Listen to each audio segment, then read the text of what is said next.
business car reviews. My name is Eric and this is the Volkswagen T-Roc R. It's the fastest, most expensive version of the T-Roc that you can buy right now. And it is a fun car, and in this review I'm gonna tell you why. Straight away you see the front. This is no ordinary T-Roc.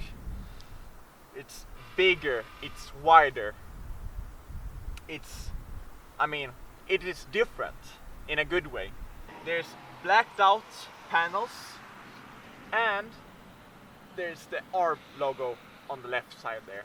But on the middle part and up, it's regular T-Roc. However, if you see this on the road, you might sense that this is something special. Just look at this beautiful Lapis blue paint. It is extra, of course, as well are those black rims. They're 19-inch, and together with the blacked out front and rear part, which I will get to later, it gives the T-Roc R a mean look, a different look. Even though you have silver, chrome and silver. It's a cool exterior, no questions about that. Here you're greeted with the rear of the T-Roc R. A very sloping rear, as well as a very small diffuser and 4 tailpipes. The entire exhaust system is a Krapovic. It cost 3,500 euros extra, but you need to buy this extra option for this car because it makes the engine sound magnificent. Pops and bangs for days, but if you don't like that, stay out of that extra option. So what do you get? As I said, the 4 tailpipes, a more chunky rear, the R badge, but I have to mention one thing, and that is the leaning rear. Because of the leaning rear and the leaning rear part, you have some limitations regarding baggage. I am now inside the Volkswagen T-Roc R, and it is very comfortable, as you would expect.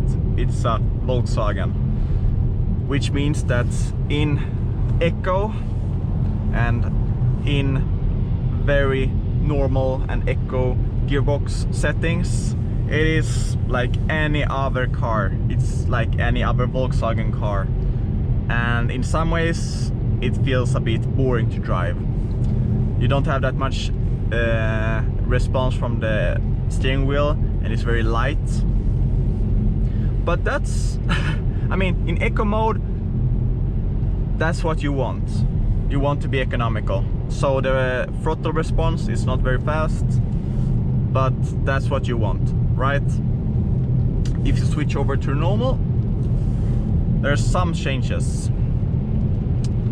Steering wheel gets a bit heavier, and the gear response is a bit faster. Compared to the regular T-Roc, the T-Roc R has been lowered 20 mm. It has gotten stiffer springs and unique spring and damper settings, and actually the front part of the chassis is a combination of the Golf GTI and T-Roc, so it's a Frankenstein of sorts. And that means that this car doesn't really handle like the Golf R. I have reviewed the Golf R and it's very different. That's also part because of the unique damper settings. The engineers have done a lot of damper tinkering and customization to get this car to act the way it does. And let me tell you this car corners flat, especially in race mode. So the car hides its weight very well. Let me show you the race mode now. Yeah, it picks up. It really picks up, and when you release the throttle you get those cracks and bangs. Even though they're a bit artificial, they sound the business. I really like this car. However, for 46,000 euros, it is a lot of money. And is it better than the Golf R? I don't think so. Maybe get a bit more space in the rear and it looks more unique. But it is not a better car, it's just a different car. And actually, the Volkswagen T-Roc R caters towards a completely different market. I would say that the T-Roc R caters towards a more grown-up, mature market that wants a car that's easy to get in and out of, but still is fast. And when you're comparing the T-Roc R with its competitors, the Audi SQ2, which is very similar compared to the T-Roc R. I mean, they are brothers. They have the same engine and they have a lot of the same underpinnings. I understand that why Volkswagen did this car. It is a logical choice to build this car.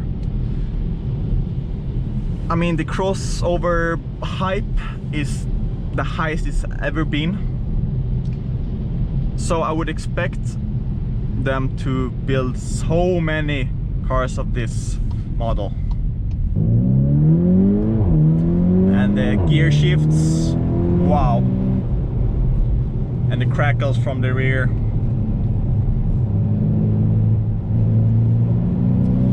And the just sheer pull out of the corners thanks to the four-wheel drive. Gives you a lot of confidence.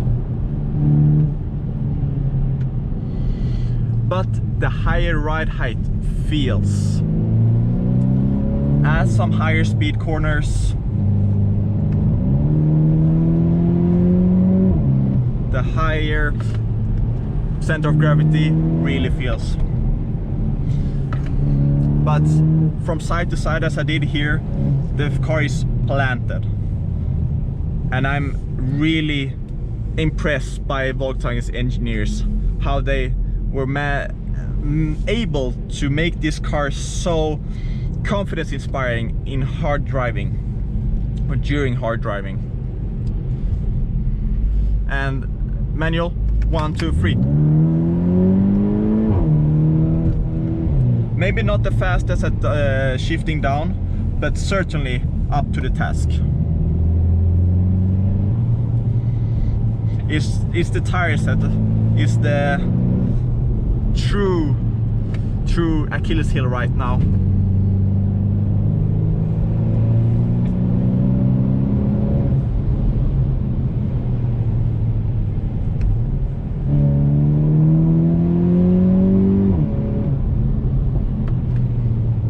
Yeah, it is certainly a very fun car to drive.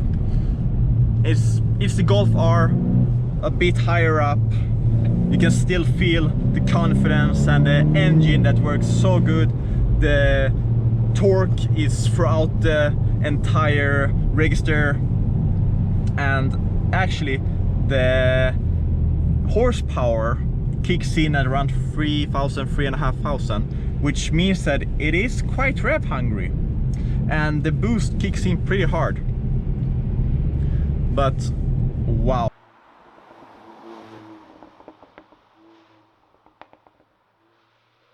What is my final conclusion for the Volkswagen T-Roc R? It's fast, it's fun, it's user-friendly, and it's comfortable. But it's not better than the Golf R. However, it shouldn't be considered as a Golf R. It is a crossover. It's a hot crossover. And that means that it's a new category. Which means that Volkswagen has once again done another benchmark. I mean, 400 Newton meters of torque, 300 horsepower, 46,000 euros, and a lackluster interior is one of the T-Roc R's faults. But it's a damn good car. The question is, if the new benchmark will be left in the dust or leave the other competitors in the dust. The Volkswagen in itself, the T-Roc R, gets 2 thumbs up from me. But if you're going for outright the best and fun Volkswagen that you can buy, go for the Golf R.